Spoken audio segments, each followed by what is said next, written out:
Bonjour, je m'appelle Christian Mans, je suis enseignant, j'ai été préfet des études de cet établissement. Je vais aujourd'hui vous le présenter. Vous savez que Léonie Dewa a créé l'Institut supérieur de Demoiselles et au début des années 30, on s'est rendu compte que le bâtiment de la rue des Célestines devenait trop petit et qu'il n'était pas possible de l'agrandir. Le conseil communal a donc pris la décision en 1935 d'acheter un terrain pour construire une école nouvelle. Le terrain, c'est ici, c'est l'ancien terrain de la verrerie d'Avroy. 6000 m² sur lesquels on va demander à l'architecte Jean Moutchen de créer un bâtiment nouveau qui soit dans l'air du temps et qui puisse accueillir une école primaire et une école secondaire, suivant les appellations actuelles. Je vous invite, nous allons découvrir maintenant l'intérieur derrière cette façade que, comme tout bon liégeois, vous connaissez certainement. Venez avec moi.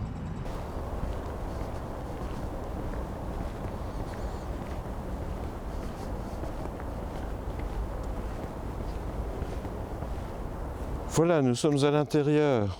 Un bâtiment central, ce n'est pas celui que vous voyez depuis le boulevard, mais c'est l'élément principal de cette école. Jean Moutchen a imaginé sur ce terrain de répartir 4 bâtiments. L'un, celui que vous connaissez, c'est un bâtiment qui contient la salle de conférence et qui, dans l'esprit de Moutchen, devait servir d'écran pour casser tous les bruits qui pouvaient venir du boulevard et faire de cette cour un havre de paix. Un havre de paix quand il n'y a pas de récréation, évidemment. Tous ceux qui travaillent dans ce bâtiment comprennent très bien ce que je veux dire. L'idée de Moutchen était aussi de construire un bâtiment selon les techniques les plus modernes. Donc une façade qui n'est pas porteuse, des colonnes qui tiennent tout l'ensemble de 5 étages, donc 5 étages, 6 niveaux. Le conseil communal avait décidé qu'il y aurait une école primaire, une école secondaire, donc 7 classes pour le primaire, 20 classes pour le secondaire et un internat que vous pouvez voir là, tout au-dessus. Vous voyez un léger débordement de la façade. Bien, ça indique que tout ce qui est au-dessus, c'est l'internat pour les jeunes filles. La caractéristique aussi, c'est d'avoir voulu, en 1936, nous sommes en 1936, d'avoir voulu le plus grand espace de vitrage possible. Donc Moutchen est même allé chercher des vitrages qui soient les plus fins possibles pour pouvoir augmenter la quantité de lumière qui allait pouvoir entrer dans chaque local, dans chaque classe. Avec toute une série d'installations qui permettaient l'aération, l'ouverture vers la cour, mais un système d'aération interne avec une prise d'air qui se trouve à l'arrière du bâtiment et qui vient insuffler de l'air, récupérer l'air vicié et l'expulser vers le toit. Donc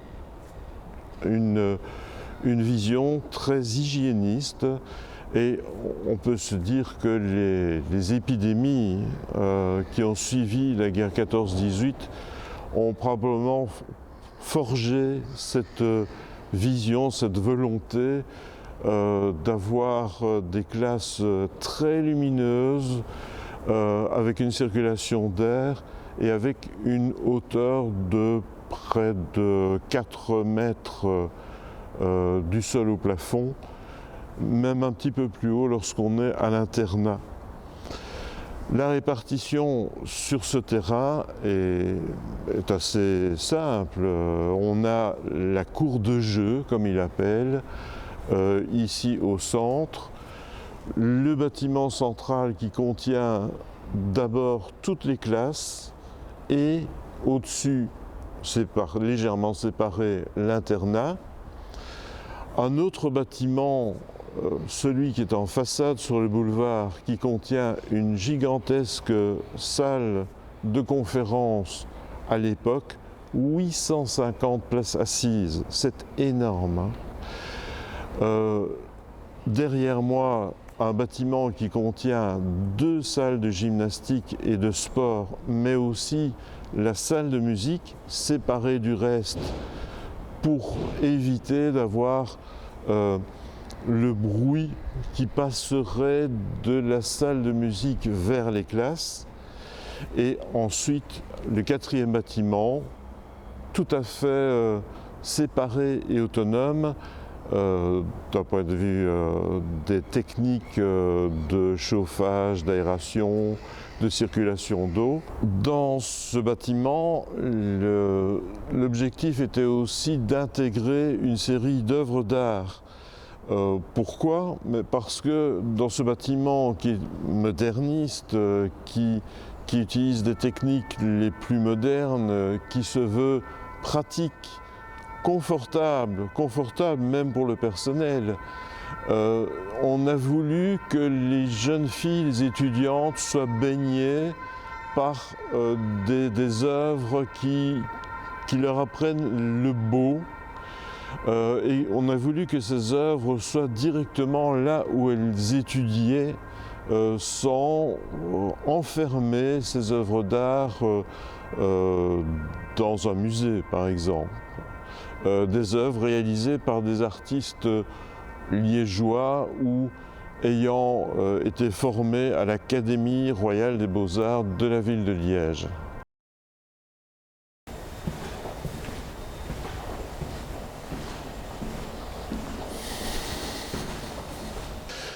Nous sommes ici au dernier étage du bâtiment, c'est l'espace de vie de l'internat des jeunes filles. Vous voyez cet immense couloir, 80 mètres de long. Le plafond était réalisé en briques de verre. Il devait y avoir une luminosité exceptionnelle et, pour les jeunes filles, une vue sur la ville qui devait être assez impressionnante, étonnante. Dans cet espace, tout l'étage est consacré, je vous l'ai dit, à la vie des pensionnaires. Cela veut dire qu'il y avait le restaurant, on peut appeler ça le restaurant, avec derrière toute une série de locaux de service, cuisine, buanderie, salle de repassage. Et puis de l'autre côté du bâtiment, il y avait d'abord une salle de détente, bibliothèque évidemment, et puis plusieurs espaces qui étaient dédiés à l'apprentissage des cours, les cours particuliers qui pouvaient être donnés à des élèves. L'étage en dessous, un immense espace qui pouvait contenir une petite centaine de lits,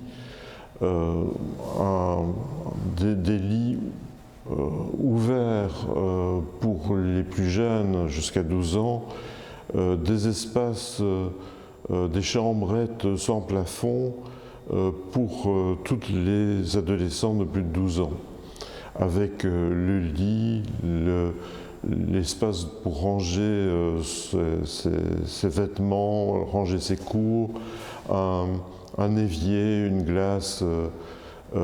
Et cet étage avait un plafond plus élevé que dans le reste du bâtiment pour assurer une circulation d'air qui soit vraiment en accord avec la vision hygiéniste qui est développée dans ces années.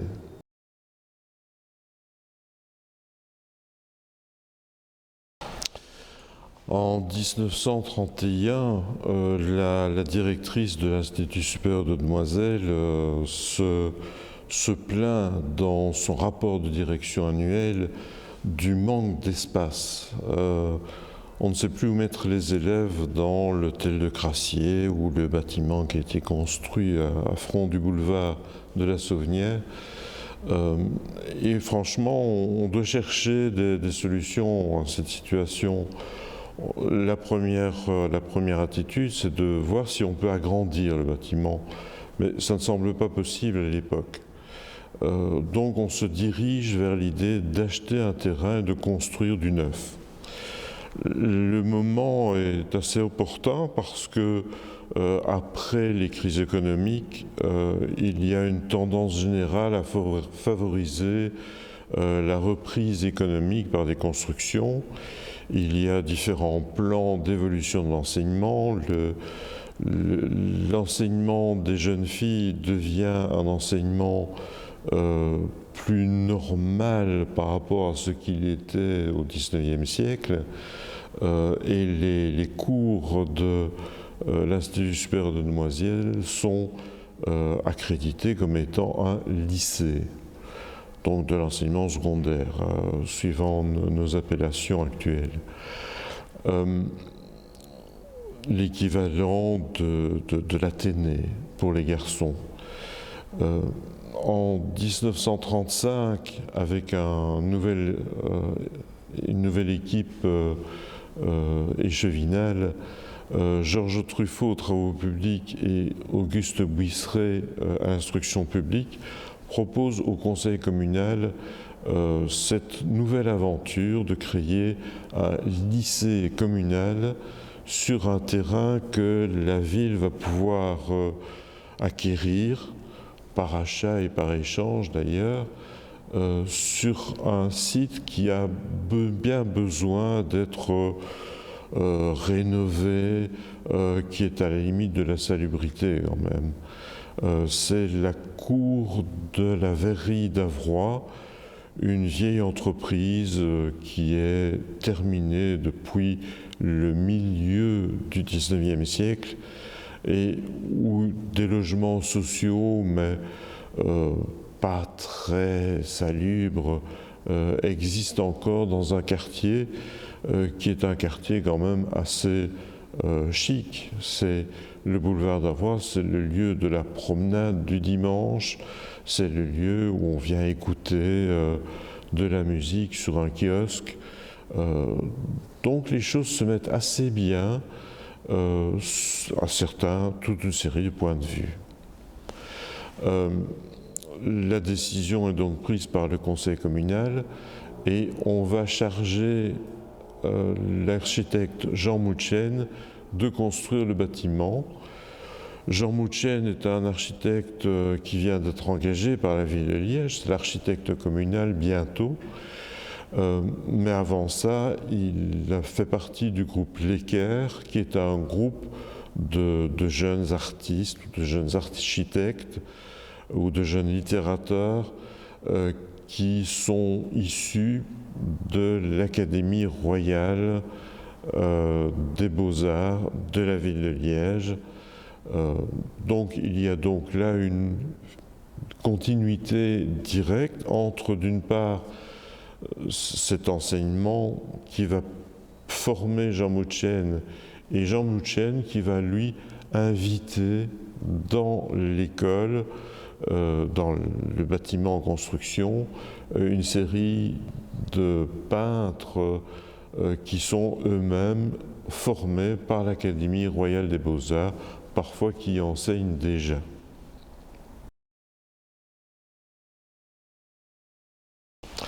On peut se rappeler que les années antérieures, c'est un contexte économique très difficile. La crise de 29, l'écroulement d'un certain nombre d'entreprises.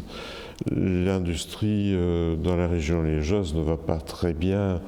Elle est toujours en train d'essayer de retrouver un nouveau souffle après la période de la guerre 14-18. après la destruction d'une série d'entreprises métallurgiques par les occupants. Donc, dans les années 30, on va favoriser une série de plans, ce qu'on appelle les plans de relance, dans notre jargon du début du XXIe siècle. Un plan de relance qui va essayer de favoriser la mise au travail d'une série de personnes.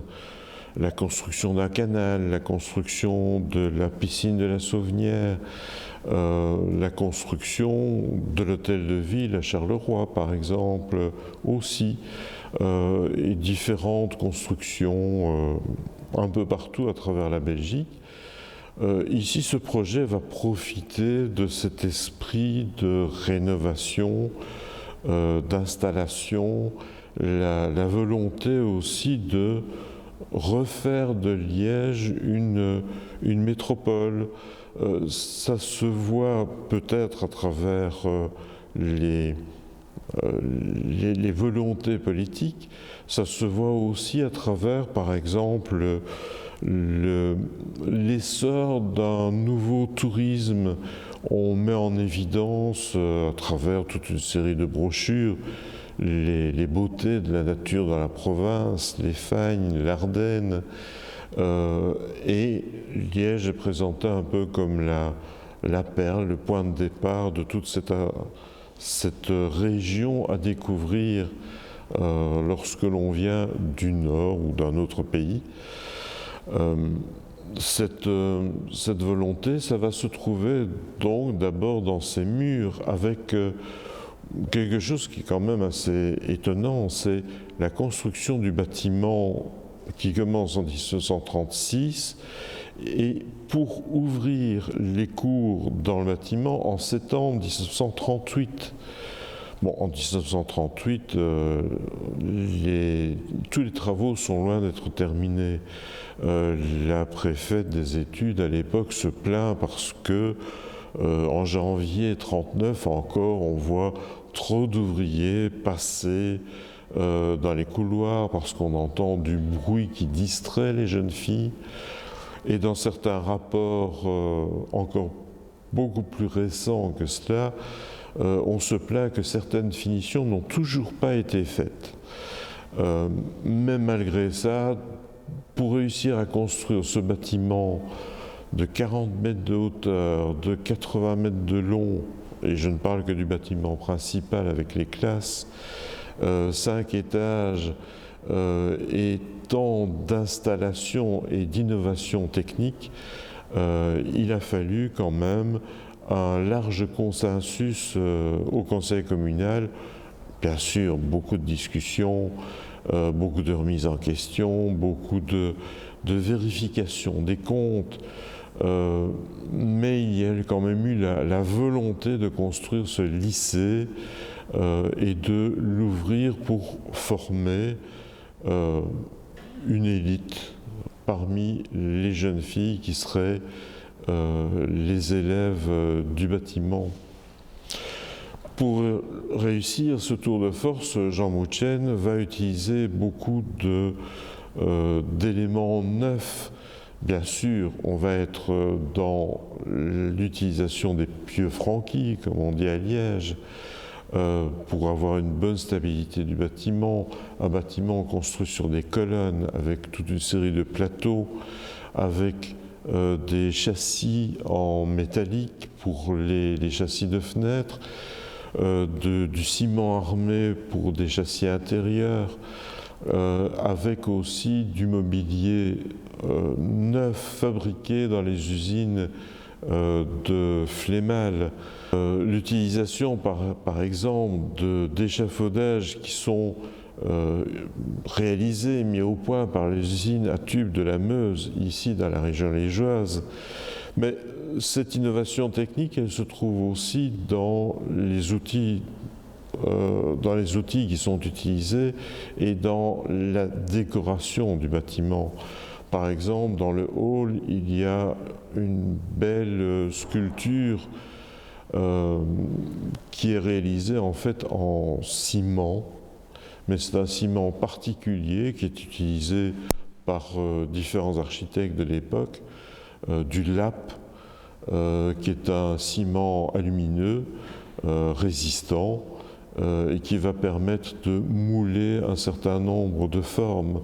Mais c'est aussi, par exemple, les muses, la grande fresque qui est visible à l'intérieur de la cour, qui est un assemblage de panneaux qui ont été réalisés en fabrique à la verrerie de Jumet.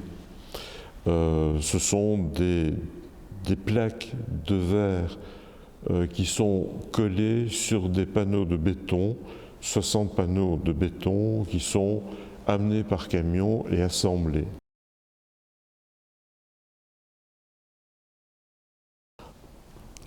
Pour réussir cette construction, Jean Mouchen a eu recours à beaucoup d'innovations techniques qu'on trouve, qui ne se voient pas forcément, mais qui font de ce bâtiment un exemple de bâtiment qui méritait de faire partie du patrimoine exceptionnel de Wallonie. Par exemple, il a mis au point, il a installé plutôt tout un appareillage qui va aspirer l'air en deux endroits du bâtiment, l'air frais extérieur, et qui va l'insuffler dans toutes les classes, à peu près au niveau des radiateurs, de telle façon que l'air frais traverse les radiateurs et passe à travers les alvéoles des radiateurs et soit tempéré pour créer un air ambiant qui ensuite est aspiré par d'autres grilles d'aération et rejeté par des cheminées au dernier étage du bâtiment.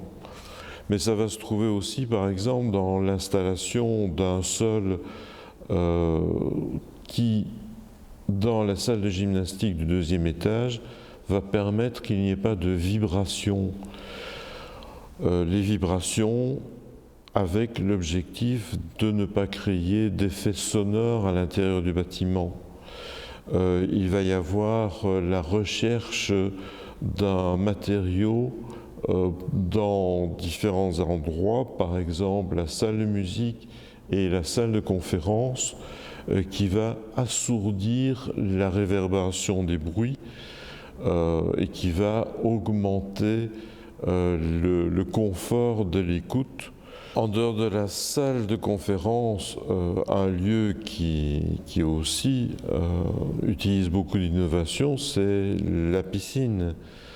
Parce qu'il y a la gestion de l'eau, le chauffage, l'aération, l'utilisation par exemple de techniques qui vont permettre aux jeunes filles de pouvoir être suspendues dans l'eau pour apprendre les premiers gestes de natation avant de pouvoir être libres. Et l'explication ici, elle est simple, ce n'est pas pour tenir les jeunes filles, c'est parce que cela permettait à un maître nageur d'enseigner à 30 jeunes filles en même temps, là où normalement un maître nageur ne peut avoir qu'une élève. Mais toutes ces innovations techniques, en parlant de la piscine, amènent aussi à décrire un petit peu l'ensemble des outils qui sont proposés à la formation des jeunes filles. Pas seulement à l'enseignement, mais vraiment à la formation des jeunes filles. On a déjà bien compris le rôle que peut avoir l'installation d'œuvres d'art dans le bâtiment, mais il y a aussi toute une série de lieux. Par exemple, le lieu où je me trouve maintenant, c'était le réfectoire ou la salle de restaurant de l'internat.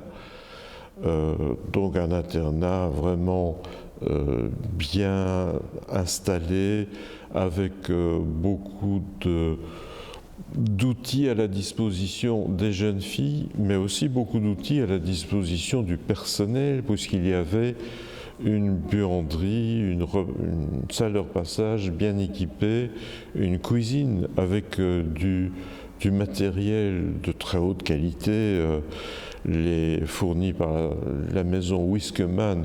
Rien que le nom, ça veut déjà dire beaucoup à pas mal de Belges. À côté de ça, il y a tout un côté pédagogique. Chaque classe a été équipée de tableaux qui pouvaient pivoter pour augmenter la surface d'écriture, d'armoires qui étaient à la disposition de l'enseignant, mais aussi d'armoires à la disposition des élèves pour y ranger des documents, de tables qui étaient des tables individuelles. Monsieur Mirkin, dans un document architectural de l'époque, insiste sur l'idée que c'est une innovation d'avoir la possibilité pour une élève d'avoir une table où elle pouvait être seule, assise, avec un endroit pour mettre son cartable, mais une table qui pouvait être déplacée dans la classe si c'était nécessaire, et pas ces lourds bancs en bois que l'on voit encore dans les écoles plus anciennes. Il y a aussi dans ce bâtiment toute une série d'endroits qui permettent vraiment un travail intéressant. Les classes, mais à côté de 2 étages de classe, un étage de locaux qui sont là pour des cours spécifiques, chimie, physique, laboratoire. À côté des laboratoires, une classe de travail manuel, 2 classes qui sont en gradin, exceptionnellement, et qui permettaient l'apprentissage du dessin pour que tous les élèves voient de la même façon le modèle qui allait être proposé par l'enseignante. Il y a aussi là une cuisine qui est là pour permettre aux élèves d'apprendre l'économie ménagère. Et puis pour tout le monde, ce qui n'est pas rien, 2 salles de gymnastique équipées avec tout l'équipement moderne tel qu'il était conçu à l'époque, le cheval d'arçon, le plinthe, les espaliers, le cadre, les baumes. Tous ces noms doivent rappeler pas mal de souvenirs. La piscine aussi. Avoir une piscine dans un bâtiment conçu, ce n'est pas neuf dans les années 30, mais toutes les écoles plus anciennes n'avaient pas ce genre d'outils qui permettaient d'aller directement apprendre à nager dans un lieu sécurisé avec un vestiaire bien équipé, avec des douches qui permettaient déjà de développer le mieux possible l'hygiène, l'apprentissage de l'hygiène. Toute une série d'apprentissages qui dépassent simplement les leçons.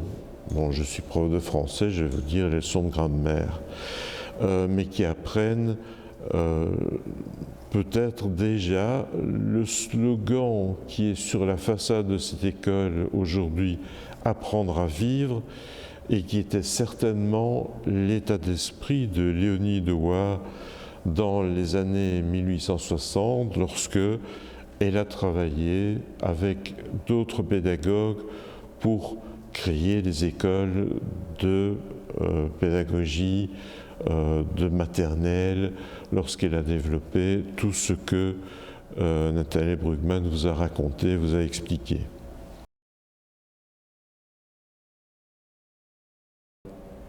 Des innovations techniques, une école en connaît de façon perpétuelle. Une école vit, elle grandit, elle se met au goût du jour. Depuis 1998, ce bâtiment a connu vraiment une rénovation à tous les niveaux, au niveau pédagogique, au niveau des murs, des châssis de fenêtres qui sont en double vitrage. Donc il y a quelque chose de perpétuel, un mouvement perpétuel. Et ce que Jean Moutchen a mis au point en 1938, eh bien ça fonctionne toujours et ça permet toujours aujourd'hui d'avoir une ouverture vers la vie telle que nous la connaissons, telle que nous la concevons maintenant. Mais quelle était son envie à Jean Moutchen? Qu'est-ce qu'il a voulu faire? Il a voulu certainement avoir un endroit qui était un endroit où l'espace était le mieux géré possible, utiliser tous les mètres carrés qui étaient mis à sa disposition pour pouvoir y installer le maximum d'outils nécessaires à la formation, à l'éducation des élèves qui s'y trouvent. Pour arriver à utiliser cet espace, il a dû vraiment répartir les bâtiments de telle façon qu'ils soient très proches, mais de telle façon aussi qu'ils n'apportent pas de nuisance aux bâtiments contigus. Par exemple, il ne fallait pas que les classes, ce bâtiment central, pâtissent du bruit des cours de gymnastique ou du cours de musique, que le cours de mathématiques, qui était peut-être quelque part au deuxième étage, ne soit pas gêné par le bruit d'une répétition de chorale dans la salle de conférence, salle des fêtes.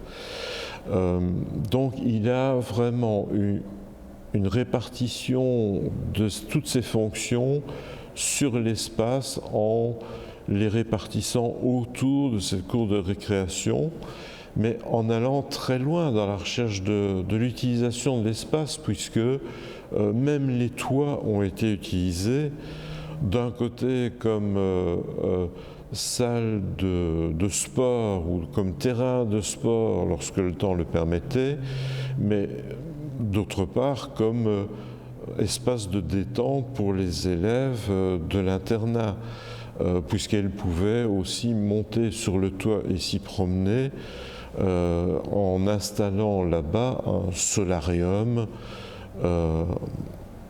qui leur permettait aussi, peut-être pas de faire du bronzage, mais de profiter de l'air, un petit peu dans l'état d'esprit de ce qui s'est développé là aussi après la Première Guerre mondiale, où on recommandait l'utilisation du grand air et on a développé des terrasses presque dans un esprit sanitaire.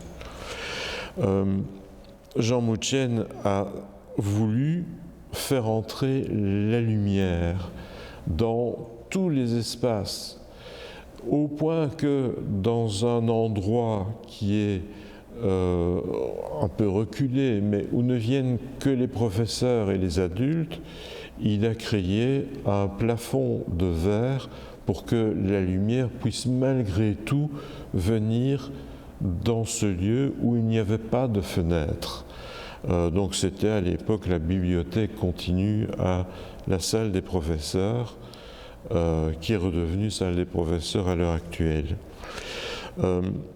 La maîtrise du son, la maîtrise de la lumière, la maîtrise de l'espace, la maîtrise des techniques, créer des fluidités à l'intérieur du bâtiment avec des couloirs larges, avec un double ascenseur qui ferait penser aux ascenseurs des hôtels de la Côte d'Azur, complètement transformés, modernisés évidemment maintenant, avec aussi par exemple cette cage d'escalier qui est la colonne vertébrale du bâtiment, où il a installé une verrière de 40 mètres de haut et de 10 mètres de large d'un seul tenant, et qui va illuminer tout l'intérieur du bâtiment. Donc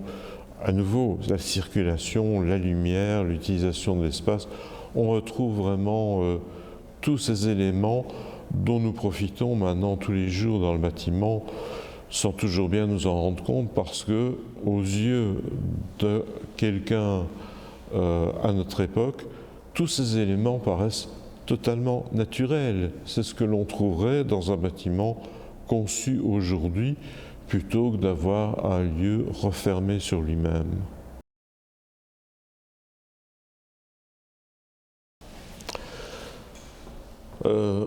Autre point fort, le choix des matériaux pour réussir cette construction, des matériaux en général fabriqués, manufacturés ici dans la région ou par des entreprises belges. Il va chercher des spécialistes de la circulation d'air à Bruxelles. Il va faire fabriquer les matériaux dans les vitreries à Jumet. L'acier, il vient de la région, il est aussi fabriqué dans la région. Différents artisans vont venir construire le bâtiment, vont venir participer à cette création, vont installer tous les pavements, par exemple, parce qu'il y a une surface énorme de pavements à réaliser sur le temps imparti. Les artisans et puis les artistes et artisans pour réaliser les œuvres d'art. On sait que les artistes viennent pratiquement tous de la région, et les réalisations ont été faites aussi au moment de la construction. Ce ne sont pas des œuvres qui ont été ajoutées dans un bâtiment déjà construit. Il y a eu une discussion avec les artistes pour leur demander de réaliser certains thèmes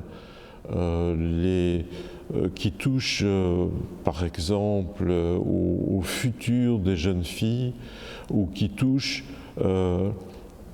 à la région, à montrer les caractéristiques un peu de la région, montrer les entreprises métallurgiques, ou montrer la nature à travers certains tableaux, ou par exemple, comme le vitrail de la piscine, montrer les jeux nautiques qui sont tout à fait dans l'esprit du temps en 1938, puisque dans quelques mois, il va y avoir l'exposition de l'eau. Tous les artistes vont travailler un peu sur des thèmes parfois qui leur sont propres, mais pour d'autres qui vont essayer des techniques auxquelles ils n'ont pas l'habitude de s'affronter. Par exemple, les fresques de la salle des fêtes, qui sont des peintures murales ou des fresques, mais qui sont réalisées dans un temps assez long.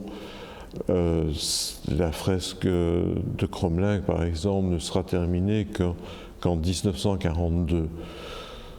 Mais de tout cela, eh bien, on va pouvoir vous entretenir de façon beaucoup plus précise.